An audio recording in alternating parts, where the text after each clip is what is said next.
everyone, welcome back. I'm Chef Andrea. Today we are on episode 8 of our mini cooking series and we're going to be making Pica Pau. So it's a delicious pork dish originally from Portugal. It's got pickled vegetables, pork, white wine, a little bit of chicken broth, Dijon, and garlic. That is it. It's very good as an appetizer with bread. Pica Pau actually originally means woodpecker, as in everyone gets a toothpick and you just kind of peck at it all night. So for today's recipe, all you're gonna need is pork. I just used 3 pork chops and sliced them thinly.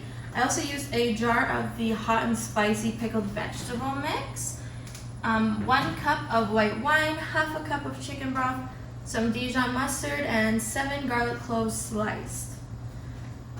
So you're gonna start by heating up your pan and frying your pork. You can also use beef if you'd like to.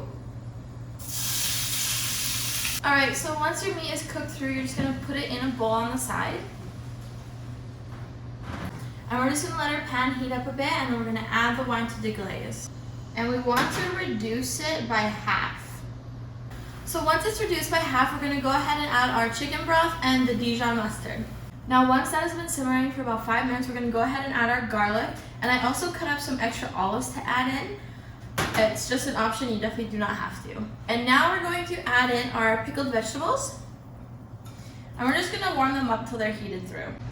Now once your veggies are heated through, we're gonna add the pork back in. All right, here we have it. Don't be alarmed if there's a lot of liquid in there, as you can see there is. It's definitely supposed to be like that. You're supposed to dip your bread in it, enjoy it as an appetizer or even as a main. And there you go, Pica Pau.